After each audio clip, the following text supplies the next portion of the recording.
اسی وقت جب انسان کے ذہن کے اندر یہ جذبہ پیدا ہو کہ میں تو بڑا ہی نیک ہوں اور میں تو سمجھیے کہ اچھائی کرنے والا ہوں، اس وقت اگر اللہ سے پناہ مانگے اور کہے کہ اللہ مجھے میری اصل صورت دکھا، تو اللہ تعالیٰ دکھائیں گے کہ کتنے بڑے بڑے بلنڈرز اس سے جو ہیں وہ ہو رہے ہیں۔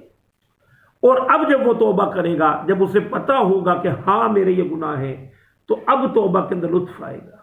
گویا جب انسان اپنا محاسبہ کرے اور محاسبے کے اندر جائزہ لے کے وہ گناہ گار ہے اور تب توبہ کرے تو پھر توبہ کی لذت ہے۔ لیکن اگر صرف آپ تسبیح ہی پھیر رہے ہیں اور اس کی حقیقت کا آپ کو کوئی اندازہ نہیں ہے، تو وہ توبہ جو ہے پھر وہ کوئی توبہ نہیں ہے۔ وَقَانَ اللَّهُ غَفُورًا رَحِيمًا، اور اللہ بہت ہی بخشنے والا اور ہمیشہ رحم کرنے والا ہے۔ وَمَن تَابَ، اور جس نے توبہ کی، وَعَمِلَ صَالِحًا، اور اچھے اعمال بھی شروع کیے، فَإِنَّهُ يَتُوبُ إِلَى اللَّهِ مَتَابًا، تو بے شک وہی تو ہے کہ جس نے اللہ تعالیٰ کے حضور سچی توبہ کی ہے اور جس نے اپنی روش کو تبدیل نہ کیا، عمرے پہ عمرے جاری ہے، اور جو حرام کام پہلے کر رہے تھے آ کر بھی وہی کر رہے ہیں، تو وہ کوئی توبہ، وہ کوئی عمرے نہیں ہے، بلکہ انسان کو اپنی روش تبدیل کرنی پڑے گی، اپنے معاملات کو بدلنا پڑے گا، وہ ہے توبہ۔ آگے اللہ تعالیٰ کے محبوب بندوں کی مزید کچھ صفات آ رہی ہیں۔ والذین لا یشہدون الزور، اور یہ وہ لوگ ہیں جو جھوٹے کاموں میں شامل نہیں ہوتے۔ یہ بھی بندہ مومن کی صفت ہے، کوئی ایسا کام کہ جو شریعت کی روح سے جائز نہیں ہے، کوئی دوست کہتا ہے، کوئی بڑا محبت والا کہتا ہے، اس کی وجہ سے انسان کر دے تو مومن نہیں کرتے، کیونکہ ان کے سب سے زیادہ محبوب ان کے ہاں اللہ کی ذات ہوتی ہے۔ وَإِذَا مَرُّوا بِاللَّغْوِ مَرُّوا كِرَامًا، اور جب وہ گزرتے ہیں کسی بے مقصد کام کے پاس تو بڑی ہی شان بے نیازی کے ساتھ گزر جاتے ہیں، یعنی بے مقصد جگہ پر اپنے وقت کو ضائع نہیں کرتے۔ جیسے میں نے ابتدا میں کہا تھا کہ یہ ایک میچور شخصیت بندہ مومن کی اللہ تعالیٰ نے یہاں پہ نقشہ کھینچا ہے۔ وہ اپنے وقت کو ضائع نہیں کرتے، وہ جانتے ہیں کہ اصل ایسٹ تو وقت ہی ہے اور ہر لمحے یہ وقت جو ہے وہ ختم ہو رہا ہے، لہذا وہ خواہ مخواہ کے خوش گپیوں میں، خواہ مخواہ کی جگہوں پر اپنے وقت کو ضائع نہیں کرتے، بلکہ اپنے وقت کو پازیٹیو بناتے ہیں۔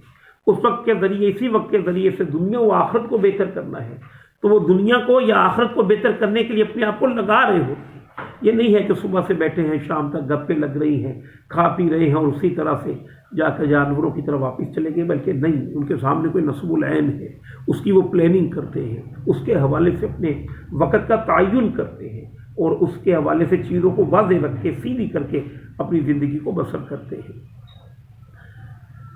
لم یخروا علیہا صما والذین اذا ذکروا بآیات ربہم، اور جب انہیں نصیحت کی جاتی ہے ان کے رب کی آیات کے ذریعے، لم یخروا علیہا صما وعمیانا، تو نہیں گر پڑتے ان پر بہرے اور اندھے ہو کر۔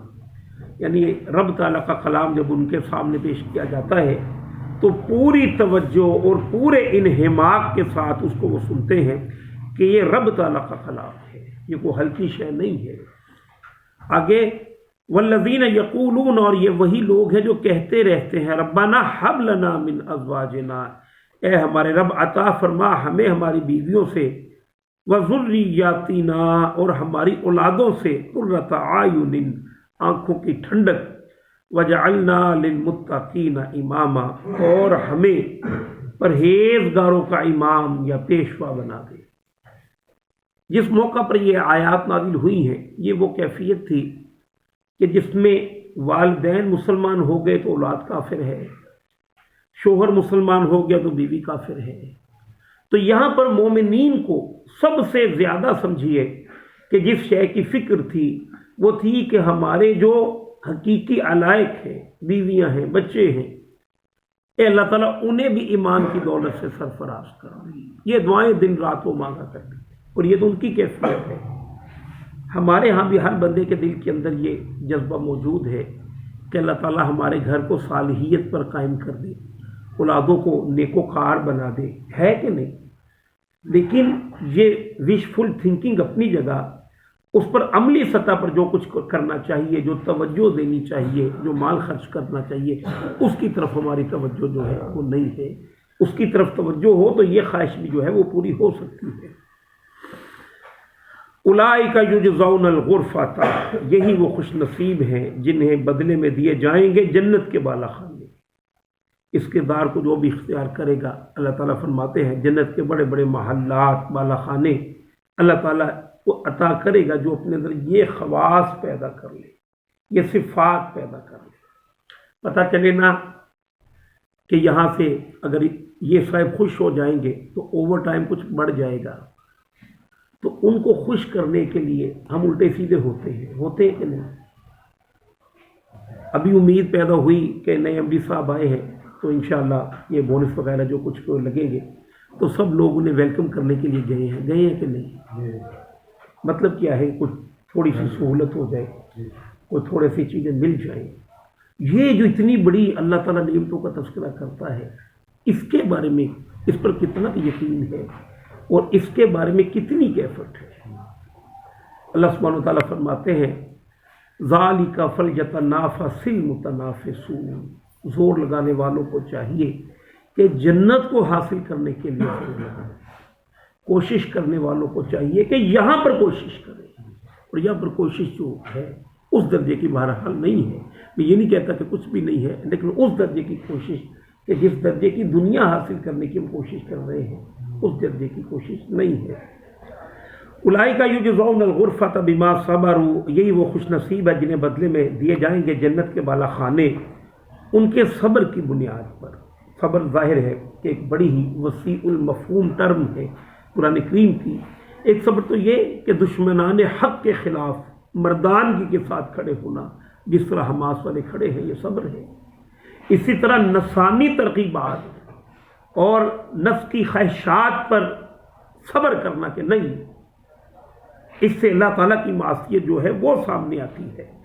اور اسی طرح حقانیت پر قائم رہنے کے لیے صبر کرنا، یہ سارے کے سارے صبر مومنین کرتے ہیں تو تب جا کے اللہ تعالیٰ کے محبوب یا عباد الرحمن بندے بنتے ہیں۔ تو فرمایا کہ ان کے لیے جنت کے بالا خانے ہیں باوجود ان کے صبر کرنے کے، وَيُلَقَّوْنَ فِيهَا تَحِيَّةً وَسَلَامًا۔ اللہ اکبر۔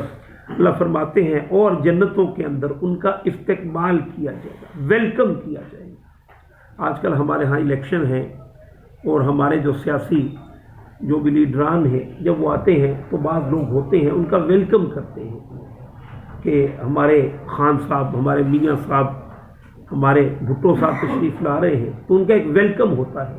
سامنے والا بندہ دیکھتا ہے، کہتا ہے یار یہ ویلکم ہو رہا ہے۔ یہاں پہ جن لوگوں کے ویلکم کا تذکرہ ہے یہ جنتی ہیں، اور ویلکم کرنے والے اللہ کے فرشتے ہیں، اللہ کی اعلیٰ مخلوقات ہے، بلکہ خود اللہ تعالیٰ بھی ہے۔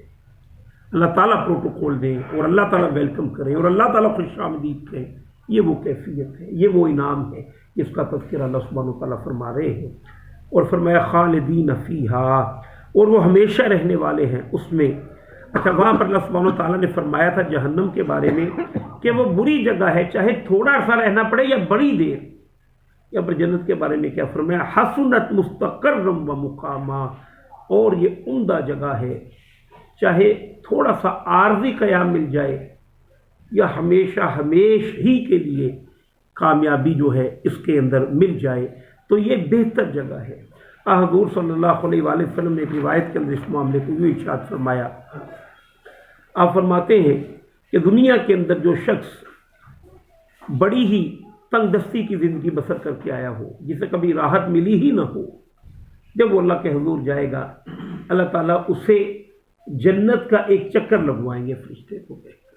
اب وہ واپس آئے گا، کہے گا کہ میرے بندے تیرے ساتھ کیا بیتی، زندگی مشکلات میں گزری ہوگی، لیکن جنت کے ایک چکر ہی نے ساری ابتلائیں، آزمائشیں، تکلیفوں کو بھلا دیا ہوگا، اور کہا کہ اللہ تعالیٰ ہمیشہ ہی راحت اور تیرا احسان رہا ہے۔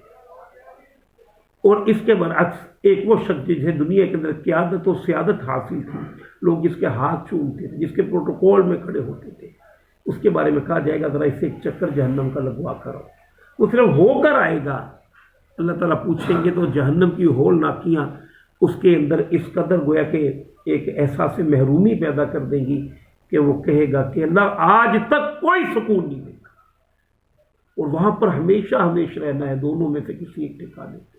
اللہ بہتر ٹھکانہ بنانے کی توفیق عطا فرمائے۔ اگر یہ آخری آیت ہے اور مشرکین مکہ کے لیے سمجھیے کہ دھمکی ہے، قل ما یعبع بکم ربی لولا دعاؤکم، اے نبی فرمائیے کہ نہیں پرواہ کرتا تمہاری میرا رب اگر نہ ہوتا تمہارا اسے پکارنا، فقد کذبتم فسوف یکون لزاما، بس اب تم جھٹلا چکے ہو تو ان قریب اللہ سبحانہ وتعالیٰ کی طرف سے چمٹنے والا عذاب جو ہے وہ تم پر آئے گا۔ یعنی اللہ سبحانہ وتعالیٰ نے اس وجہ سے عرب والوں کی کہ ہاں یہ معاملہ تھا کہ ہر بات کے اندر للہ واللہ باللہ ان کے الفاظ تھے، تو اللہ سبحانہ وتعالیٰ فرماتے ہیں کہ اللہ کو تمہاری کوئی پرواہ نہیں ہے، لیکن جب تم اللہ کو پکارتے رہے تو اللہ تعالیٰ نے بھی خود تمہیں پکارا ہے، اور جب اللہ نے خود تمہیں پکارا تو اب تم اللہ کی بات کو جھٹلا رہے ہو، لہذا جب جھٹلا دیا تو ان قریب تمہیں اس جھٹلانے کا وبال جو ہے وہ جھیلنا پڑے گا۔ اللہ اس سے محفوظ رکھے۔ سورۃ الفرقان الحمدللہ مکمل ہوئی، کل سے انشاءاللہ لذیذ ہم دوسری سورت کا آغاز کریں گے۔ وآخر دعوانا ان الحمدللہ رب العالمین۔